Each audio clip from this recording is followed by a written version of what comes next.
Welcome back to Waiting on the Trade, the Dream Journal. I'm Patrick Fitzgerald Fleck, and as always, I'm joined by Matthew Ledger. Hello. And Michael Drew. How's it be? Okay, gents, this episode we're discussing the second to the last volume of the Sandman, The Kindly Ones. So it's very important we strictly follow the format of the show. No breaking the rules and going off on tangents. The repercussions would surely be grave. Don't ask why. These rules were made way back at the start of the series, okay? So obviously we should treat them seriously. Got it? You have a responsibility. I understand. Good. All right, Matt, let's hear that synopsis. I feel like you might have been making a meta commentary there. I'm not sure. No. Not positive. Mm-mm. Anyways, a synopsis. I have one of those. In The Kindly Ones, many of the loose threads from previous Sandman volumes are woven together, pulled taut, and cut to their final length. At volume's end, the dreaming is changed forever, as are many of the mortals who have previously crossed the Endless's paths. Guys, I took 13 chapters, 13 meandering chapters, and I condensed them into 2 sentences that don't quite actually say anything. But it alludes to the Furies of the Fates, so it's fine. It's all good. No, that's the same thing when I was looking up the synopsis, like just to refresh my memory, because it took me a while to get through this thing to the point where I couldn't quite remember what happened in the first half of it. So I just wanted a quick synopsis of, what's going on in this? And everything I read was like maybe 3 to 4 sentences of summary. It's like, I mean, it's because there's so much going on that I think you have to jettison so much of it for someone to be able to follow a synopsis. Because otherwise, the story itself as 13 parts does actually track and kind of make sense. We'll get into it. But like, if you start, as soon as you start picking at it and pulling at it, I think you just start like losing stuff. Stuff just like starts coming free because like some of the stuff's very tangentially attached. So I just think anytime you get past the 10th volume, yeah, you're pushing it. 10th issue, you mean? 10th issue, yeah. Yeah. 10th issue. 13, right? And that's not counting the little prologue thing. Yeah, there's a prologue. Is there an epilogue? No, there's not. No, there is an epilogue. It's the next volume of Sandman. Damn it. I mean, there sort of is. The Kindly Ones open and close it. But, God, this is the first time that having the physical copy of a volume, I feel like, was a detriment. This thing is so awkward to hold and read while you're laying down in bed.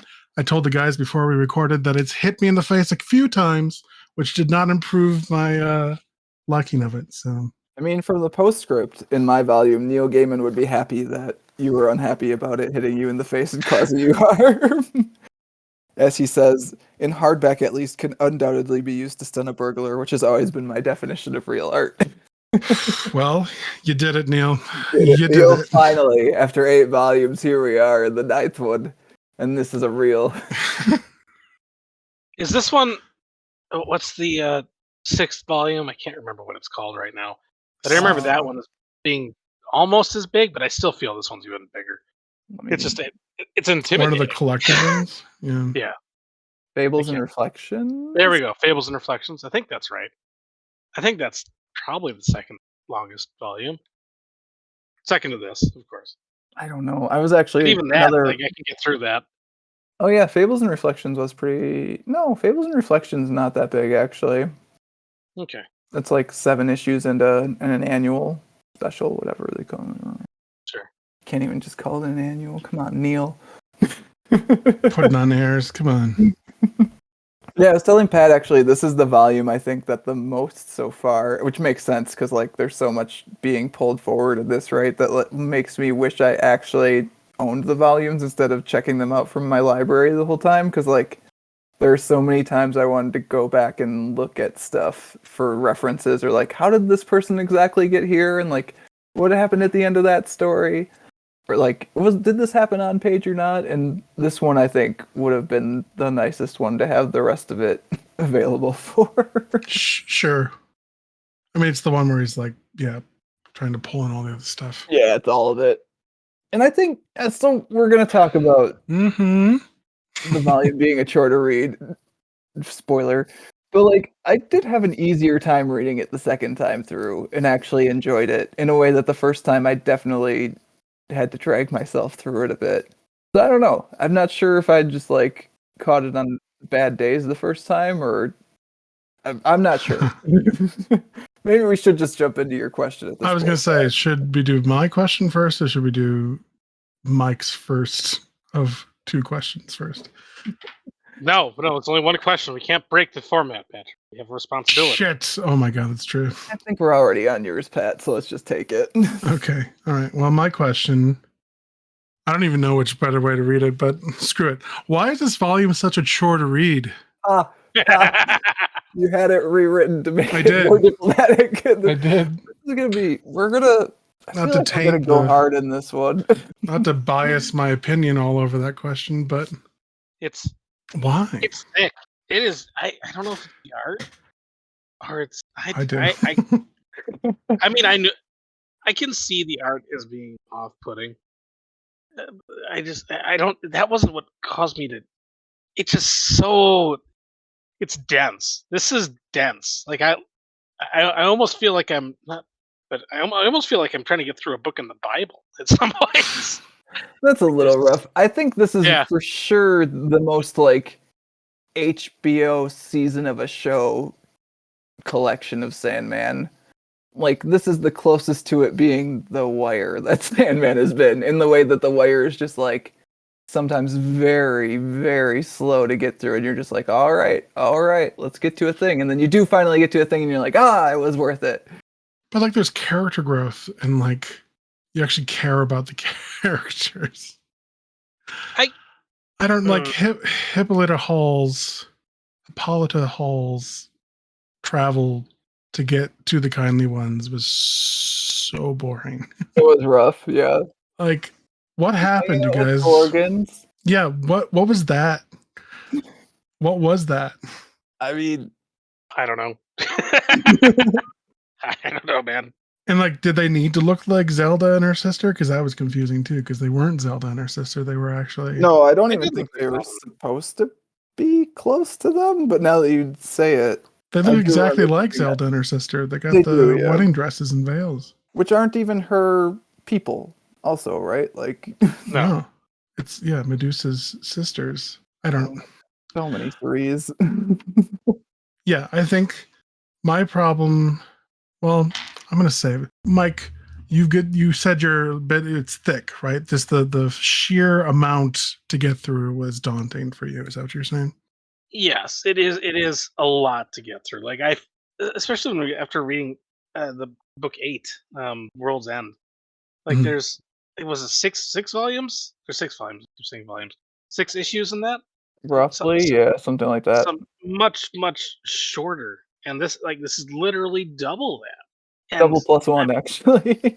Double plus 1, and I do like this issue, and it's the penultimate, so I can't say that it doesn't deserve to be as long as it is.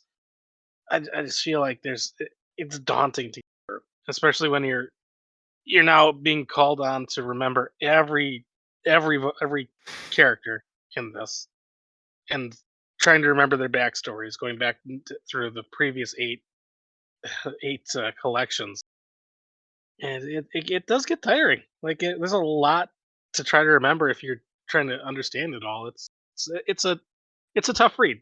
I do think for the most part it does a decent job of reintroducing people when they show up, at least enough to give you the context to keep moving.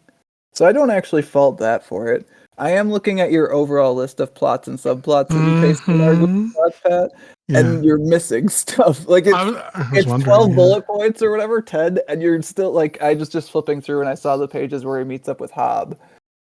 And like, like there's just so much. Oh yeah, that happened. And it's also kind of slow. So like it's both dense and decompressed at the same time, which is really weird as a feeling. And like maybe it's supposed to feel like that. Maybe it's supposed to be like this weird strung out car crash that we call life, but it's supposed to evoke that feeling. Yeah, I mean maybe to accentuate like what Dream is going through. It feels like we were talking earlier, Matt, that like we aren't fans of the art style itself primarily. Like sometimes it looks really cool, but when it's the entirety or like the majority of the volume is the same, like simplistic cartoon, like sharp edges. Yeah, and I think the thing that like really gets me about this one is that so many of the pages are very structured and like Tedious of like the layout, the format of the page is also just like it wears you down. Just like a lot of like very repetitive 6-panel square grids. There's some 8-panel grids. Like there's every once in a while it'll break the borders for some sort of like fun dream thing, but like it's very much within its rigid borders. And again, maybe that's on purpose because like we're part of the whole thing, right? Is that like Dream's stuck within his rigid self, and we're seeing the result of that in him coming to terms with what he's going to do about that. So like maybe that's maybe on purpose. Maybe it's just how the artist draws. I'm not sure, but like I don't know. I do think the art is not overall for me. Like it's very good in places, and then it's very just like over. there are certain scenes that it's very cool, like the contrast and stuff that he does.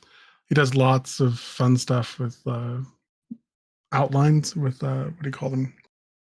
Silhouettes. Really Yeah, cool. the inking I think is actually really done well. Like there's lots of really stark blacks that play well with the style of the artist. So Mhm.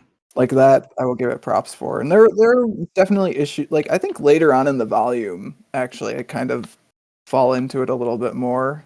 No, I'm the first half of this is my like I really don't like. Second half I enjoyed immensely. Like I read the second half of this in one sitting, and it took me how long has it been, guys? A couple months to Yeah, read it's the been a first little rough.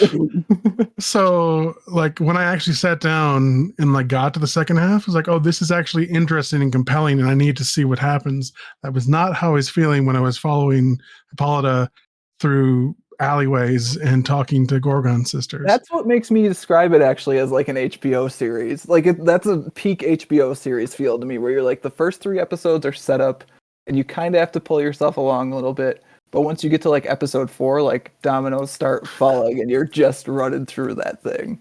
Sure. Like for that reason, actually, I was thinking the other day about like how are they going to adapt this one for Netflix if they get this far? If they get all the way to the I don't content. know. It seems like it'll be it seems like it's 2 seasons worth of content by itself at least. I feel like a lot of it could be trimmed down.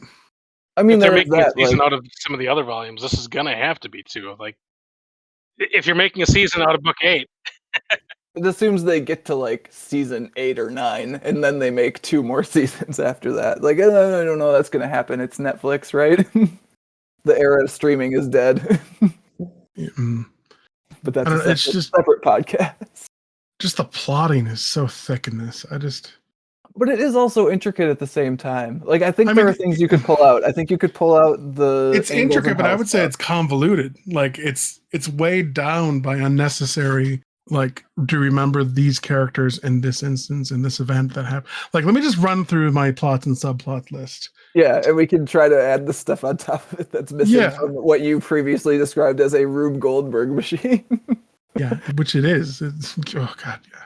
So the A plot is obviously Hippolyta Hall finding her way to the kindly ones, using their powers to kill Dream because she wrongly thinks that he stole and roasted her son to a crisp. So that's A plot. That A plot alone is super complicated because you've got Thessaly in there protecting her physical body, and then you've got what Nuala in there to randomly call Dream away from the dreaming to allow the kindly ones to destroy the dreaming when he's gone. And then what? There's the subplot in that plot that is Loki and Robin Goodfellow, who are the ones that actually kidnapped Yeah. and faked the death of Daniel. If anything, they unkilled him. They're burning away his mortality. So is that what it is? They made like it they better. killed his mortal form? I was lost in that bit. Yeah, I think so. And like I think part of that's the setup for him being able to become Dream is like he's like Daniel's part of the dreaming and part not, and I think they burned away the part that's not. That wasn't the human half. Okay. But then and then we got Matthew and Corinthian 2.0 trying to find him for Dream. Okay. Corinthian is a cops. snack. Good God. Sorry. Gotta point that out. He's not Probably my the type best. personally. You know what? Well, that's on you because if you don't look at, put some eyes in those mouths, and oh boy, we got a stew cooking. I think the Corinthian is supposed to be hot. I think he's supposed to have He's a. like maybe late 90s hot. I don't know. I'm not into it. I'm pretty sure in the what is it? Seasons of not Seasons of Mist. Brief Lives? No. What's the one where Rose Walker shows up? That's like way at the beginning, right? Doll's House? Is that where Yeah. we find her? Yep. Yeah. Because I'm pretty sure in that one, all the people were hitting on. Yeah, they think he's Corinthian. sexy for sure. So I think he's supposed to be physically attractive. It's part of his allure. Serial killer mystique. Yeah, that Yeah. makes sense. So yeah, Mike, you're not alone. Okay. You're also messed up, but that's okay. What else is new? Cluricon creates his nemesis, which again, you that could has argue nothing to is do with anything, right? you That's could just argue a it's thing. extraneous, except Dream created his nemesis in this, so it kind of fits. Like a lot of the stuff that doesn't really matter plot wise really fits theme wise. So again, I like other than the It angels fits and theme hell, wise, but at the same time, is it necessary? I will tell you, is it necessary? I don't exactly think so. so yeah, Lucifer playing in a piano bar, not necessary. Like that's just, do you remember Seasons of Mist and all that stuff? All of Rose Walker, did that need to be in there? Like she revisits the house where Dream is imprisoned. We see the dude who's still trapped in his nightmares. She Yep. gets to talk to her grandfather, Desire, which is cool, but it has no bearing on the A plot of the kindly ones going after Dream. It does wrap you around into relearning about Roderick Burgess or whatever his name is from Volume 1, which I think you wouldn't like. We're already talking about like not remembering who people are, right? Like I think without someone getting you there to check in on him, you don't give a shit when he wakes up at the end. But like I'm saying, don't even show him waking up. Like just let him let I that actually strand go away. I liked closing the circle on that. Actually, I think that was good. But it hasn't, it's not necessary. Like, I don't know. And then Delirium and her dog, cute. It is nice to see Delirium talk to her sibling. Like, Destiny was cool. But again, not really necessary for the A plot of the thing. Says you. It says me. I think, frankly, the most important part of this book is Barnabas. I think he is the glue that holds the volume together. Barnabas and the story of finding him. Mike, you've got to be serious here. We've only got like 2 more of these left to go. You gotta lock it down and get serious, Mike. I like Barnabas. He's never gonna take his eyes off Delirium for another second. Good job. Like I enjoyed that part, but Mike, your biggest hurdle was the thickness of it. I'm trying to hack away at some of the thickness. You're trying to keep the fatty bits of Barnabas. You gotta let him go. You know what? Barnabas deserves to be fatty. He's a good boy. All right, Mike, then you can't complain about the thickness of this volume. I will. You're not wrong, but also I like Barnabas. Sorry. I think I would have trimmed some of Lyta's weird wandering. I would have trimmed the angels. Yes, for sure. I don't know how much. Like I don't know what else I would start pulling at though. Honestly, because like even the stuff again that is extraneous, I think gives it flavor and like walks you from point A to B to C. That without that connective tissue, some of it starts to not make sense. Like I actually like the Lucifer bits. Like I liked getting to check in with him again, and I liked his perspective on what's happening to Dream, like vis-a-vis like his own situation. I feel like that could have been addressed in an epilogue. That could have been addressed in the Wake, like the next volume. We get to see what all the other entities that had dealings with or relationships with Dream, what they feel about a new Dream. I mean that's maybe reasonable. Like we didn't need to be in this because the A plot is so convoluted by itself that throwing in all this extra stuff just bogs it down that much more. I do also wonder if partly it is like meant to be purposefully distracting, if that makes sense. Like to kind of like the thing is kind of a whole like magic trick suicide. Like keep your eyes over here while Dream's killing himself over here. Like well, yeah, I mean. This is getting into one of Mike's questions, but like Are we supposed to think that Dream like subconsciously set all this up so that he could kill himself at the end? I mean, I think we could move on. Like we've talked about the thing being a bit of a chore to read. I do also want to acknowledge this is many people's like favorite volume of this book, and they actually really like the art also. So we should probably say something about that before we move on. Like, Oh yeah, I guess I get it. Like I understand. Like They can have their again, opinions, but they are wrong. I mean, again, you said like once you get to the back half, the thing moves and you're invested. I enjoyed the story. The art is still the art's a not little rough for doing me. favors. It's like not quite there until the back half for sure. And I think that maybe that comes down to it being a different anchor even in the back half. The characters or the concept or whatever you want to call them of the kindly ones, I've never liked. I've never fully grasped them, I guess, like fully understood them, which maybe you're not supposed to be able to, but I just don't like them as a conceit. It's just the fact that they open and close this doesn't help. And like, yeah, just every time they show up. So I think like that's one of the things that I really wish I'd gotten to go back and check on is like look at every time they'd shown up previously and be like, how did they interact with Dream? What were they doing? Like how much of this was actually foreshadowed from like part one and how much of it was just, hey, I have these pieces and I can figure out how to pull them together. Like, because they're always kind of antagonistic to him when they show up. They never really like him. And I don't know. I think part of that might be because he's the king of stories and they also want to control people's stories. So like maybe that's where their antagonistic relationship kicks off. But we never that's one of the things that we don't really get addressed very much. And I think is a hanging thread that should have been talked about is like, why do they hate him so much? Because they kind of do, right? Like they're just looking for any excuse they can get to get at him. Like he killed Orpheus and they know that, but they need someone else to come trigger them to go after him. Yeah, they need. So they're waiting for Lyta. Yeah. Which, yeah, I don't quite understand why they need her to enact their vengeance. They need a champion. And the funny thing is that, yeah, Lyta doesn't even want, like, her motivations aren't theirs. Yeah, which is how she gets fucked at the end, right? Yeah, like oops, you just turned your son into the person that you were trying to kill. Cecily's like, Congrats, as I understand it, you will never see your son again. Good job. Everyone knows what's going on in this volume too, right? Like except Dream. Dream kind of does too, but like Lucifer knows what's going on, I think, from like page 1. Death has known the whole time. The Furies know what they're doing. Oh, there's one other one where it's like everyone knows what's happening and why, except for Dream. Like Matthew doesn't. Odin shows up and has heard rumors. That's true. Matthew doesn't know. Matthew is confused the whole time. That's true. Matthew doesn't know. Matthew doesn't know. I'm sorry. I'm sorry. Rereading this, is it sort of like recontextualizing this whole? Is this whole series? Dream wants to commit suicide. Like, is that what the series is? I don't think it's. I don't know if it's the whole series, but it's definitely a good portion of it. Yes.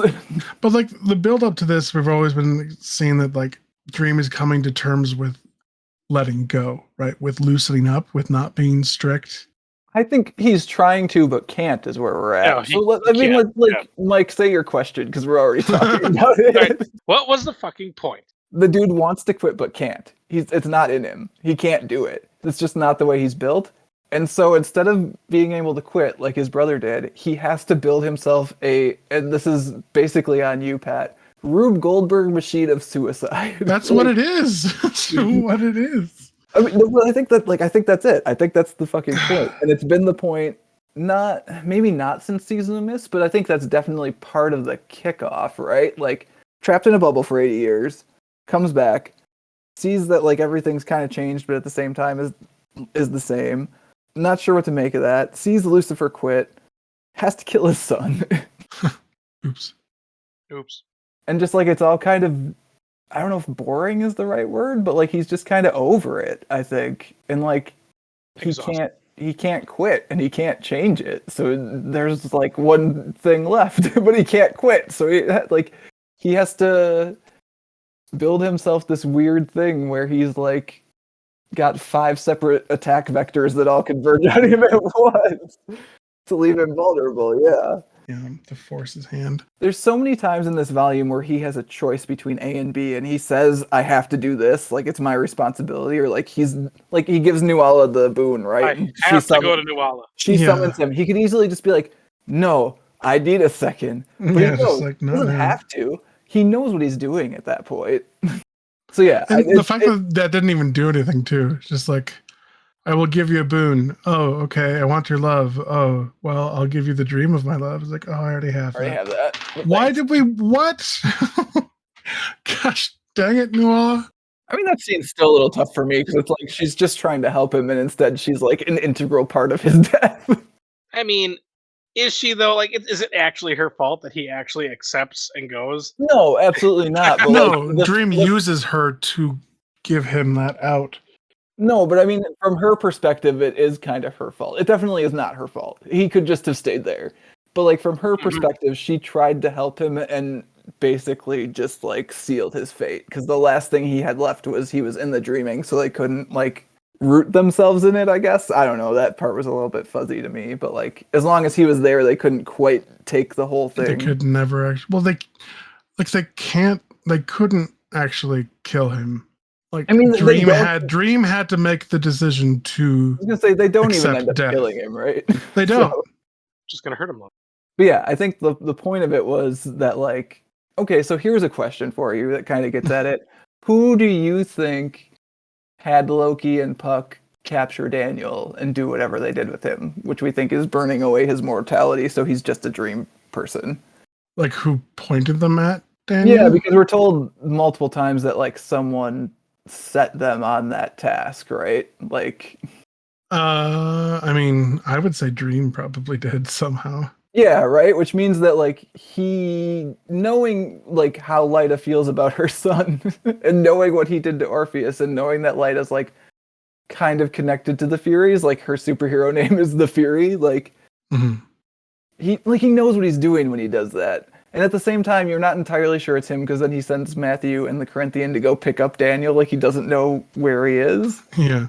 But like I'm there, so I was reading some stuff online beforehand to do research, and like there's a slight opinion that maybe Desire had them do it.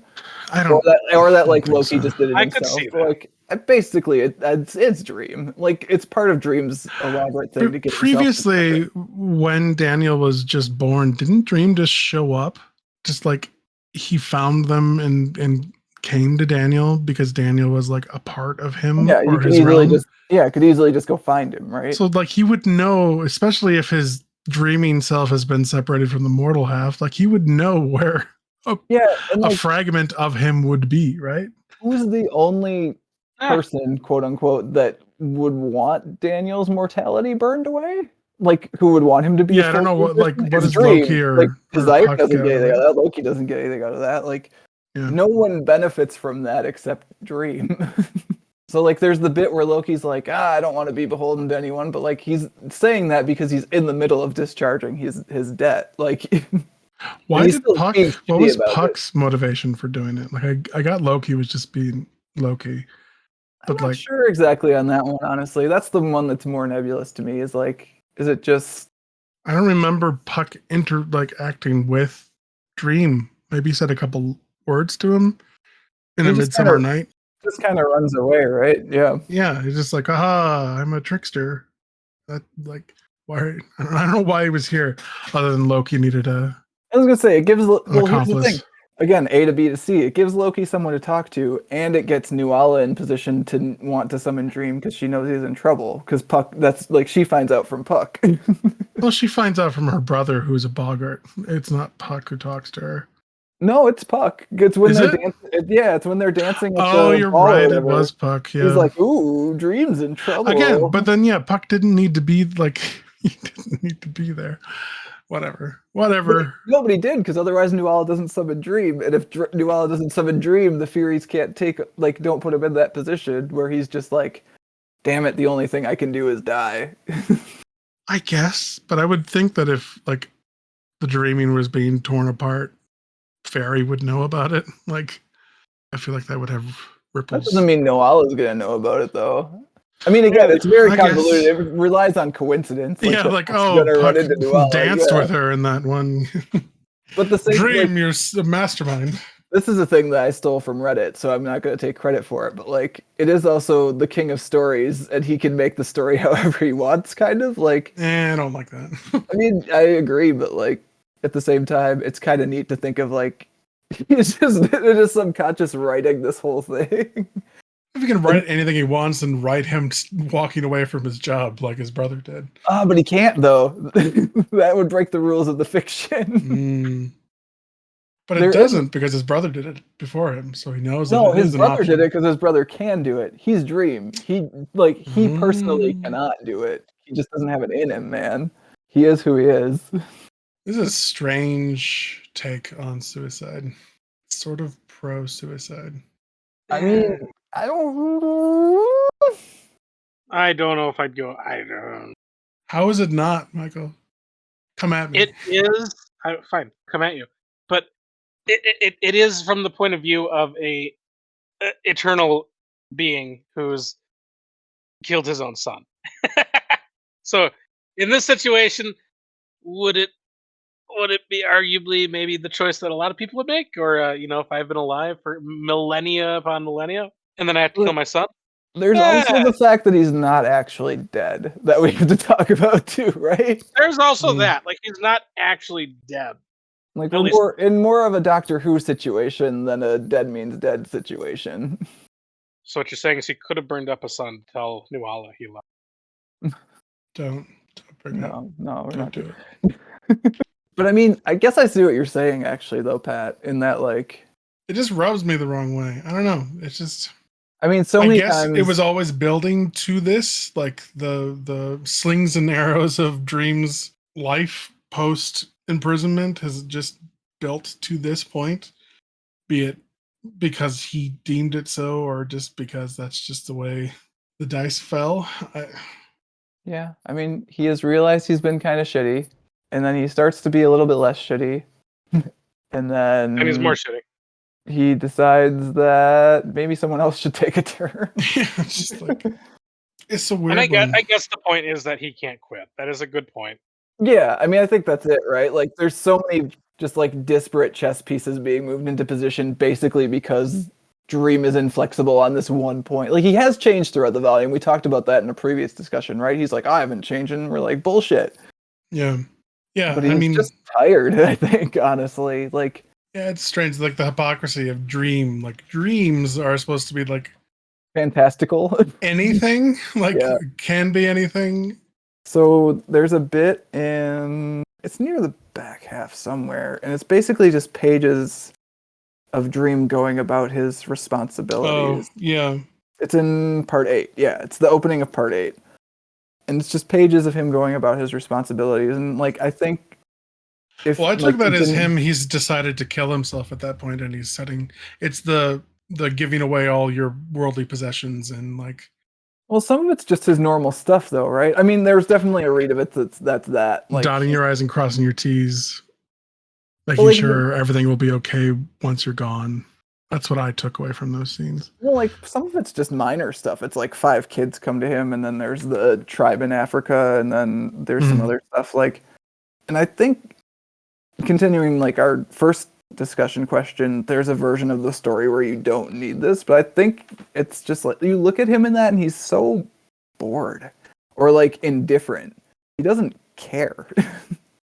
Yeah, see, I read that as just he's made like subconsciously, if not knowingly, made the decision that he's done. Like he is going to. He's got a few more eyes. Like he wants to feed the pigeons one more time. He wants to see his favorite play one more time. Yeah, I feel like he had like a to-do list or like a bucket list of like, okay, these are tedious things that I should get because it'll be embarrassing if I leave a to-do list for the next stream to deal with. I don't even think he knows what he's doing there in this way. No, I think it might be subconsciously that he's tying off things. Yeah, which makes sense, right? Also, because like he's Dream, like he should be acting subconsciously at some point. Like, sure, right. I think I wonder if he talked to Loki and Puck, and like we never see it because it's just like he doesn't even know he did it.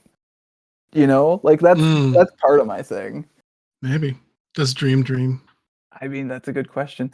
So I did want to bring up there's a couple throw forwards in Overture that I had forgotten about, but again, I went through some Reddit threads that In Overture? that directly relate to this part of the story. Spoilers. We can't talk about that. Well, yet. I'm not going to talk about them specifically because I want to let you guys come at them fresh. But I'm Sure. like, this is a reminder to me, basically, that like it should probably point out those couple throw forwards, and they have to do a little bit with like why he might be acting subconsciously and not even know what he's doing. Also, like there's potentially a little bit more motivation other than just like Overture is a prequel. I'm tired. Right? It like tells Yeah, how, it's volume 0 basically is what I would say. how he basically was weak enough to get captured by a 2-bit magician. Yeah, in which apparently like Gaiman had always had at least like the outline of that story in his head while he was writing Monthly Sandman, but just never got to it or wanted to tell it. And so when they came back for the 25th anniversary, which makes me feel old. That's when he was like, "Oh, I've got that story in my back pocket. We'll do that one." So Sure. yeah, there are a couple tosses forward, I think, that are worth mentioning when we get there. Yeah, I was looking at the collected volume on Amazon, and yeah, they've got all 10 of the original run. Then they've got Endless Nights as the 11th, which is strange. And then they've got the 2 Dream Hunters. I don't think I've ever read those, honestly. I've heard of them. I don't know anything about them. And then they have Overture. So it's a 13 book collection. See, if I was doing it, I would make Overture Volume 0. Although I guess you don't really want people to read it first. So there has to be spoilers in there, right? No, you definitely should not read it first. Don't read Overture first, people listening to the podcast. I was trying to remember when we did our discussion on Endless Nights way back when. Did we say people should read this before? I think I said they should read it before, and you said it wouldn't work as a prequel. I think that is how we split on that one. Because I think there's too much context you'd be missing. Sure. Read it before and after. Honestly, it might be better. Yeah, I guess this time around, I'm giving Dream a more critical eye, which makes sense because we're actually spending the time to discuss these things. I read this book twice, Pat. We have to dive into it. It's sad. I mean, it is, right? And I think that's part of that. Also, I think is part of why we had a struggle reading it. Is like it is meant to be a slow motion car crash. You're not supposed to like it in that way. Like it's supposed to be like weighty, and it's supposed to mean something, and it's supposed to be significant. But you're not supposed to like it. You're watching a personification of an idea kill itself. Yeah, a Greek tragedy where you know the outcome. You just got to watch it happen. And not even in like a quick way, because there's so many. Because he's still got to obey the fucking rules, right? Like he can't just do it, because that would require him to shirk his responsibilities. He has to play this elaborate chess game in which he's lined up the pieces and like codes and rules in such a way that they stack out to the result he wants. It's wild, man. Yeah, I wonder. Yeah. Just like some sort of like overture thing, or like if there would be another volume where it shows like the subconscious Dream setting these dominoes up beforehand. But maybe that would just be too much of a peek behind the curtains. Have we talked about how Matthew's the best boy in the series? I did think it was really cool that we find out that Lucian was the first Was a Raven of Dream. It's like, oh, that makes sense. See, again, stuff that changes. Yeah. It's all changes and deaths and changes, man. It's like it feels tangential at times. You're like, do I really like? I feel bad about Zelda dying. Do I really need to see Zelda die? But you're like, oh, okay, I see how it kind of tied back in. All No. right. No. See how it was kind of necessary. I get it. So I think Rose's stuff could go. I think Lucifer's stuff could go. I think I could tighten this up and it would still be okay. I think it's so Rube Goldbergy, man. You can't take a piece out, then your toast won't pop up at the end. Well, what did Lucifer, like, what did he do that kicked the ball down the road? I don't think he did. I think he just played some nifty tunes and said some snarky things. It was his nightclub that Lyda went to when Daniel was kidnapped. But it could have been Eddie. Okay, sure. But it's more meaningful than it's Lucifer. No. Anyways, what is your question, Matthew? I have decided to change my question because I am not Oh. inflexible like Dream. I have decided to semi-steal Mike's second question because it was also my alternate question in case Mike didn't have a question. So it feels like something we should talk about. Excellent. In that two of us landed on it. So my question would be, whose death, other than Morpheus's, was the most impactful on you in this story? I mean, the answer is Mervyn, because it's Mervyn. And I thought the whole story was about Mervyn. There was actually 13 issues about why Mervyn dying would be terrible. Oh no, it all leads to Merv dying. Oh no. There is Mervyn actually an was a alternate fucking discussion we could dumbass. have about just like power ranking side characters from the Dreaming, which I don't know we need to do this time or not. But Mervyn, high up there. Me, I think I'm a Matthew guy overall, but Yeah, we know it's about Yeah, you. but he doesn't die, so he. no, can't talk about Matthew for this question. But So Merv, just because he had a pretty badass death. Hey, I can see you. Throw down your weapons. Just surrender peacefully, and no one will get hurt. Talking to the Furies, who are actively killing his boss and destroying his home. I will. Hey, surrender, and I won't kill you. the working man's just out here trying to defend his home. He's a union man. More than that, he was a union man. God damn. And then he just Mervyn. gets blasted into goddamn pieces. It is telling that Mervyn's death is, I think, the thing that just breaks Lucian. Lucian's like, okay, how dare you? Gone on long enough, man. Like, you can let Fiddler's Green die. That guy betrayed us all. Mervyn paints your goddamn Merv sky. actually did things. He's the one that does stuff. Yeah, no, I can see that. That's a solid choice. Eumenides this. Bada, bada, bada, bada, bada. Who was the dream character with Merv when he died? Oh, Like that's muscly bound. just that guy dude? that's been around with him. I think that's actually the one that paints. Oh no, Oh, the Tiny. clouds Tiny or is the whatever guy it who is? paints the clouds. I think. Yeah. Yeah, it's just one of Mervyn's union workers. You know how it is. Okay. They're union men. I do think we've reached the point in the story at this point too, where like the art has gotten better. Again, I think it might be down to the inker. I'd have to check the credits to make sure.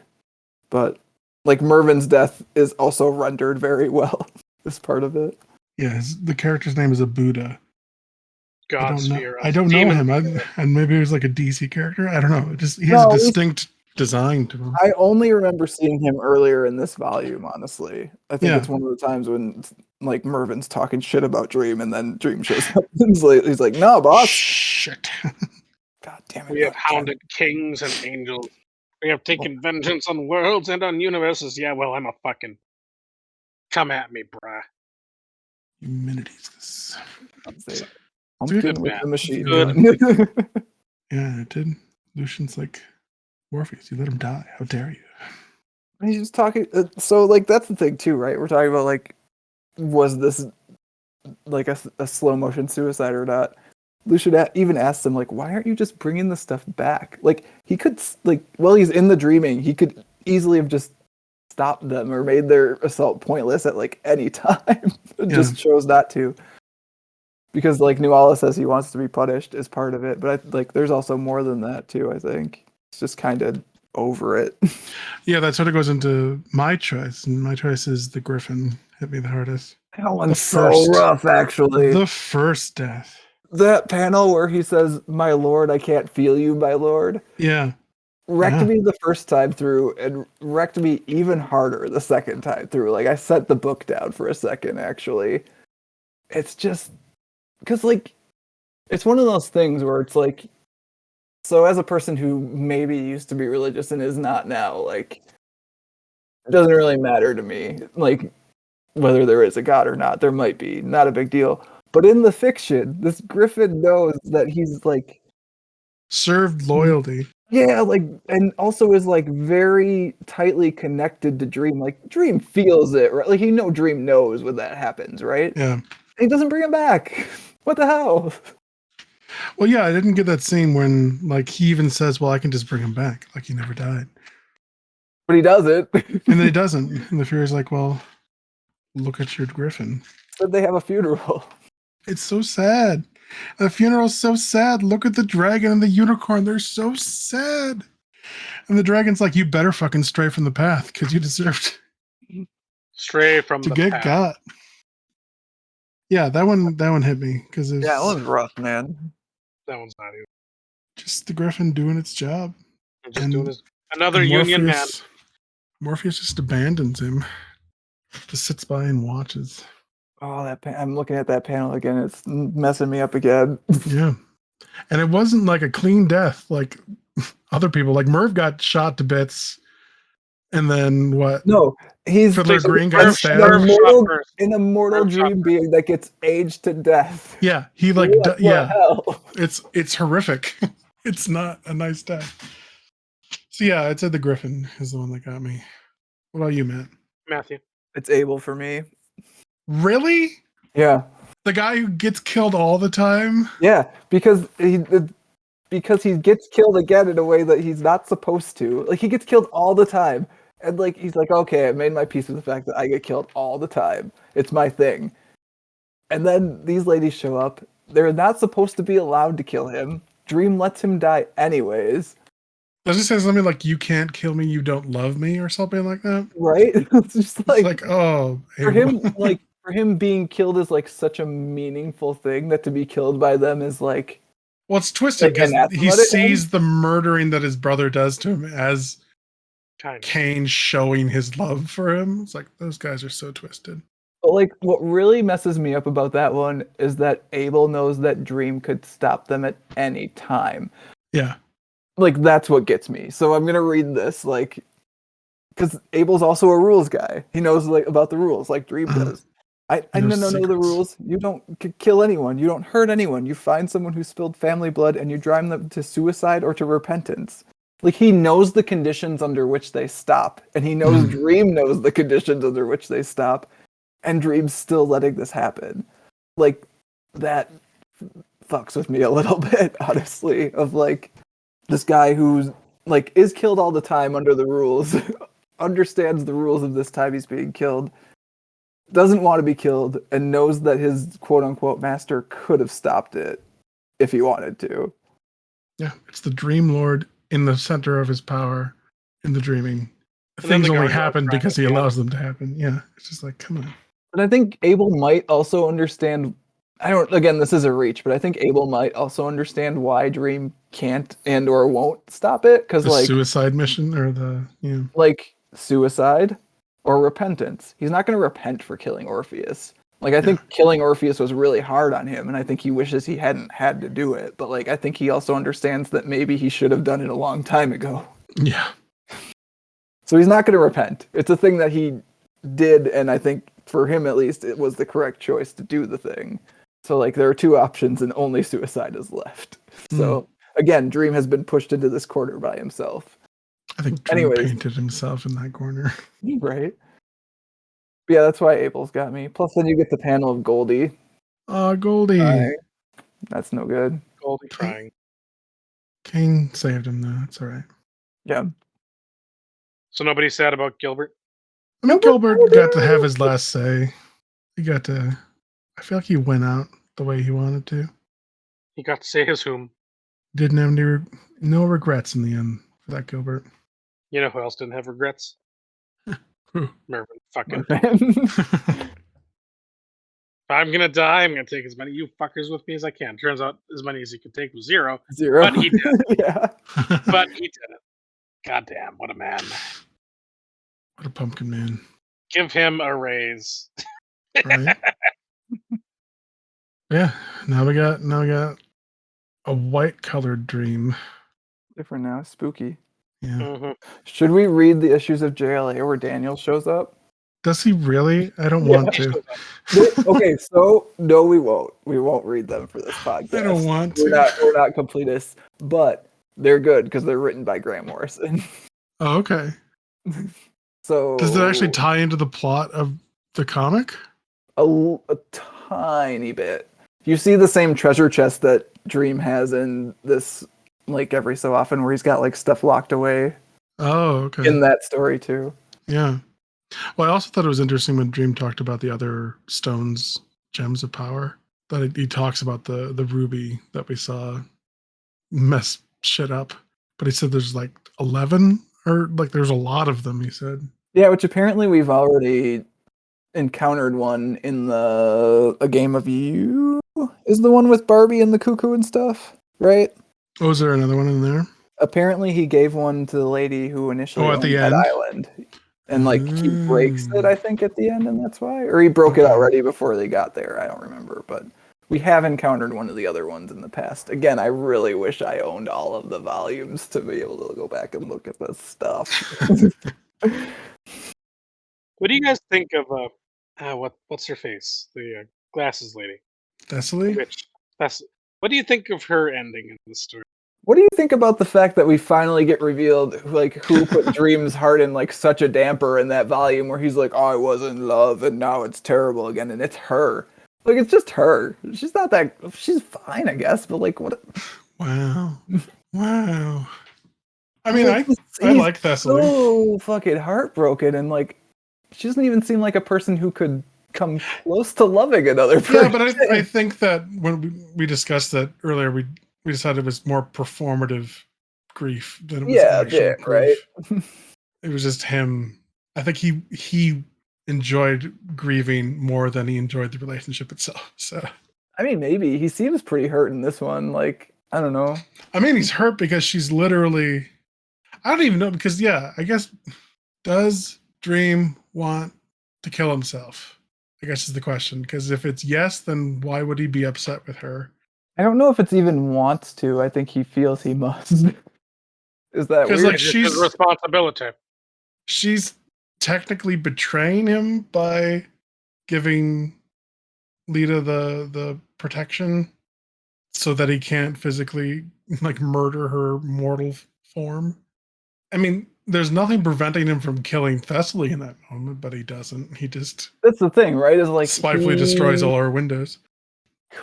He could still have killed Lita there. Like he even acknowledges it. The only reason he doesn't is because quote unquote there are rules. Yeah, which I feel like was a stretch at that point. He is so locked into I've been forced into this position. Well, he makes choices all over this. Like not making a choice or like choosing to obey quote unquote rules. It's still making a choice. Mm-hmm. Yeah, and what Thessaly was paid off by the Furies, right? Isn't that what she said? Like It's to live a little bit longer, yeah. A couple thousand extra years. They won't snip her cord. Yeah, she's an she's a complicated character, which I appreciate. I appreciate her wanting to kill Hippolyta at the end. I was gonna say I really love her ending scene. Her ending scene. Her ending scene made it a little. You better get running because lots of people are going to kill you for what you did. You go take a shower, then you might want to leave. Here's some tea. There's a lot of people going to kill you, me included. Meanwhile, reading. Which is a little apocryphal because she's just as much to blame as Lita is. Whatever. In a book full of hypocrisy. Yeah. What's a little extra? Yeah. Oh no, it was Lita's fault. A grieving mother. Who really? Daniel's okay. I mean, Daniel's great.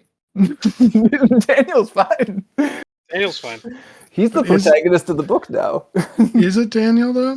I guess I got to reread the wake and see how much. I mean, we'll find out. Daniel right? is still. I think that's Daniel. Supposed to be an open question at this point, so that'll be one we can come back to next time with the lovely listeners. Mm-hmm. Was it Daniel in the mirror with the nemesis for Claricon or whatever his name is? Because I'm pretty sure it's a white-haired Dream that like lures him off the path. Yeah, I think it is the Daniel version of So Dream. like why is he seated to the future and why is Daniel creating a nemesis for that? Whatever. I don't remember. I don't know if it comes up in the wake or not. I mean, part of it is like time and cause and effect are a bit screwy in this volume on purpose, right? We're told like Sure. we get our answer to when and how did Dream show up to free Claricon in volume 8, and it's he didn't. It's a thing that didn't happen but did. Yeah, and as much as I dislike the art in this, the scenes with Dream and Death, like sitting on top of the mountain or wherever they are, It's pretty moving, like him creating the little bread that she could throw at him if she wanted to, and then The him callback creating to pigeons issue for 8. her. Yeah. Yeah, again, I think maybe that is part of why we struggled, is because like the art does noticeably improve in the back half, even though It's it's the so same. much better the second half. Like the first half is agonizing, second half is actually enjoyable. So I don't know. I'm pretty sure it's same artist, different inker, and that's probably like that. I've been meaning to write a blog post for a while about the power of inkers, actually. Yeah. Yeah, because there are And some maybe it's artists just like that are the really events. intense. The events later in the comic lend itself to breaking the layout formula that they've been sticking to. But yeah, I mean, the it's layout's pretty much the same, I think, honestly. Like, there's still a lot of grid. yeah. Anyways, we're rehashing at this point. Yeah, you guys got anything else to say on the kindly ones? I'm excited to read The Wake. I remember The Wake being entertaining. It's gorgeous, if I remember. Sorry, Mike, you're excited. What? Read Superman? Is that what you said? We're gonna see Superman. Oh yeah, that's right. He just show up at the Wake, doesn't Yeah, he? part of the reason that if I shelve this, I shelve it with my DC superhero bullshit is the fact that Batman, silly. Superman, and Martian Manhunter show up in The Wake. So silly. Martian Manhunter makes a second appearance in Sandman. I mean, also, the main character of this volume is Wonder Woman of Earth 2's daughter. So, I mean... Oh, it's true, yeah. Like, it's DC bullshit all the way down. Yeah, does Lita actually, is she in DC Comics? Yeah, she's like a member of Infinity Incorporated, I think, which is like the JSA's Teen Titans. Oh, If boy. that makes sense. Oh, There's a jeez. whole deep dive we could do into that, but that's not what the people who want to hear about Let's Sandman are here Put for. a pin in that, please. Hmm. I'm not sure I want to hear Well, about you it. see, Lyta was Wonder Woman of Earth 2's daughter, but then Well, I Earth 2 think no that'll longer- do it for our discussion of the We kindly can talk about Aaron ones. Rodgers. That'll be fun. There you go. There you go. Yeah, next time we'll be talking about the 10th and final volume of The Sandman, The Wake. Till then, don't go break any of those rules. Bye. Bye. Boom.